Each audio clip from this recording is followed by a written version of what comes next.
gene mutations, change in form and expression of the genes. Now यहाँ पर ध्यान से, जैसे कि डीएनए का स्ट्रक्चर आपने थोड़ा बहुत जो स्कूल में पढ़ा है उसमें आपको पता है कि वहाँ पे ना डीएनए में कुछ मैसेजेस होते हैं, AGCT ऐसे मैसेजेस होते हैं, और डीएनए की बहुत इंपॉर्टेंट पोजीशन और फंक्शन होते हैं सेल में, वो सारे प्रोटीन सिंथेसिस को कंट्रोल करता है। तो डीएनए में अगर कुछ चेंज होता है सीक्वेंस में, तो उसका सीधा असर पड़ता है उसके एमिनो एसिड अरेंजमेंट में और प्रोटीन के स्ट्रक्चर में। तो देखिए, सपोज आपके सामने मैं एक जीन रख रहा हूँ, ये एक जीन है, ओरिजिनल जीन है, उसमें बीच में कहीं मैंने एक सीक्वेंस आपके सामने लिखा हुआ है, जैसे कि GAGACTCT। अब you know that G pairs with C, G is guanine, A is adenine, again guanine, again adenine. So guanine pairs with cytosine and adenine pairs with thymine. Now इसमें अगर म्यूटेशन हुआ तो क्या होगा, इस ओरिजिनल जीन के पे ध्यान रख के हम म्यूटेशंस के टाइप्स देखेंगे।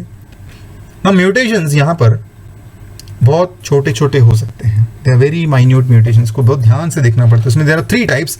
इन्वर्शन मतलब पूरा सेगमेंट रिवर्स हो गया, देन सब्स्टिट्यूशन, जी की जगह पे कुछ और आ गया, और frame shift, we will talk about this. एक एक न्यूक्लियोटाइड का भी अगर कुछ चेंज आता है then also it is a big mutation, so उसको भी एक नाम है। अगर सिंगल न्यूक्लियोटाइड में चेंज आता गया है, ज़्यादा आ गया या कम आ गया है, such mutations can be also called as point mutations, right? So single nucleotide अगर कम हो गया या ज़्यादा आ गया, ऐसे mutations को बोलते हैं point mutations. So पूरे DNA segment पे उसका असर पड़ता है। So let's start with the first one, that is inversion. So suppose देखिए, आप ओरिजिनल जीन ऊपर जो मैंने स्क्रीन पे दिखाई है उसमें GAGA है और सेकेंड स्ट्रैंड पे CTCT है। अब देखो इन्वर्जन में उसकी हालत क्या हो गई है, जो GAGA है वो इन्वर्ट हो गया है, और इन्वर्ट होने के बाद उसका GAGA का इन्वर्टेड वर्जन दिख रहा है आपको नीचे, AG हो गया है, और CTCT बन गया है TCTC। So that's a big mutation, और वो पूरी जीन का एक्सप्रेशन पे उसका असर होगा, इसीलिए इसको कहते हैं इन्वर्जन। Second is substitution. अब सब्स्टिट्यूशन में भी 2 टाइप्स है, एक तो है ट्रांजिशन।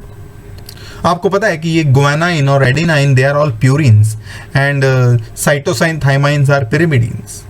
नाउ देखो क्या हो रहा है, ट्रांजिशन में ऐसा होगा कि एक प्यूरिन जो सपोज एडेनाइन है उसकी जगह पे गुआनाइन आ गया, या फिर जो पिरिमिडीन है थाइमाइन उसकी जगह पे सपोज साइटोसाइन आ गया। अगर कुछ सब्स्टिट्यूट हुआ है, प्यूरिन की जगह प्यूरिन या फिर पिरिमिडिन की रिप्लेसमेंट पे पिरिमिडीन आ गया है, उसको बोलते हैं ट्रांजिशन। सपोज एग्जांपल देखिए, एक जगह पे ऐसा दिख रहा है आपको, वो GAGA जो ओरिजिनल जीन में था वहाँ पर अब GA जो दूसरा जो पहला A है उसका, उसकी जगह पे A की जगह पे आ गया है G, और उस G के सामने T की जगह पे आ गया है C। सो GAGA की जगह पे वो GGGA हो गया है। So A is replaced by G, that is purine is replaced by another purine, और नीचे जो थाइमाइन है it is also replaced by cytosine. So इसको कहते हैं ट्रांजिशन, it's a mutation.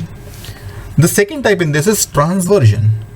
ना ये थोड़ा और ज़्यादा है, मतलब प्यूरिन की जगह पे सब्स्टिट्यूशन आया है एक दूसरा पिरिमिडीन, और पिरिमिडीन की जगह पे प्यूरिन आ जाना, इसको कहते हैं transversion. See the example GAGA, ना A की जगह पर G तो नहीं है यहाँ पर, लेकिन A की जगह पे दूसरा एक पिरिमिडीन है थाइमाइन। सो एडेनाइन की जगह थाइमाइन, मतलब प्यूरिन की जगह पिरिमिडीन आया है, और जो थाइमाइन है उसकी जगह पे एडेनाइन आया है। सो पिरिमिडीन की जगह purine, so that's also a substitution, a type called as transversion. Then we have is frame shift mutation. You know, ये जो सीक्वेंस होते हैं they are very very important. ये सीक्वेंस डिसाइड करते हैं कि एमिनो एसिड्स की चेन कैसे बनेगी, लेकिन ये सीक्वेंस में अगर कुछ चेंज आ गया, आपको ये भी पता है कि जो सीक्वेंसेस होते हैं they are actually in the form of code languages. उसमें 3 न्यूक्लियोटाइड का एक कोड होता है, सो उन कोड से एमिनो एसिड्स डिसाइड होते हैं। नाउ इंसर्शन, सपोज बीच में कोई एक्स्ट्रा न्यूक्लियोटाइड आ गया तो हम उसको कहते हैं इंसर्शन। फॉर एग्जांपल देखिए, वो GAGA में एक और एक्स्ट्रा, मतलब 2 न्यूक्लियोटाइड्स आ गए हैं, 2 जोड़ियां आ गई हैं, तो GAGA, सो 4 जोड़ियों की जगह पर वहाँ पे 6 पेयर्स ऑफ न्यूक्लियोटाइड्स आ गए हैं, जिस it's a big mutation. So extra nucleotides आना भी एक बड़ी प्रॉब्लम है। And second is deletion.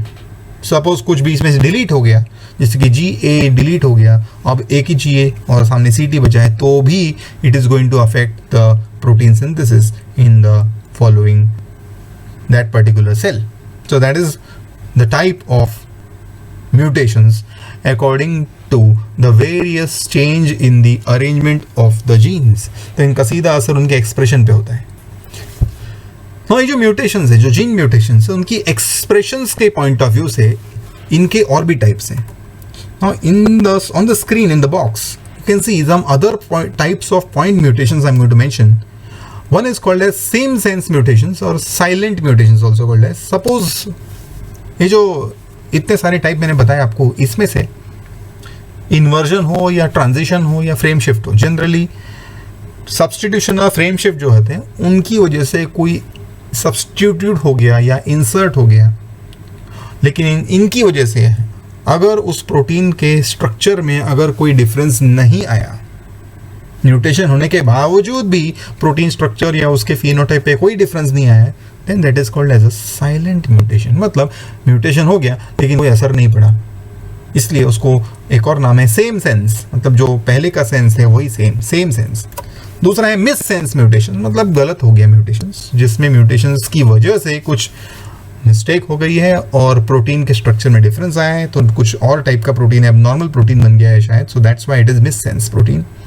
And non sense mutation मतलब अगर सपोज ऐसा कोई म्यूटेशन हो जिसकी वजह से स्टॉप कोड आ गए बीच में ही और प्रोटीन जो आगे कंटिन्यू होना चाहिए था वो बीच में ही रुक गया, प्रोटीन आधा ही बना है, that is also called as a nonsense mutation. So these are different types of gene mutations we are suppose to understand.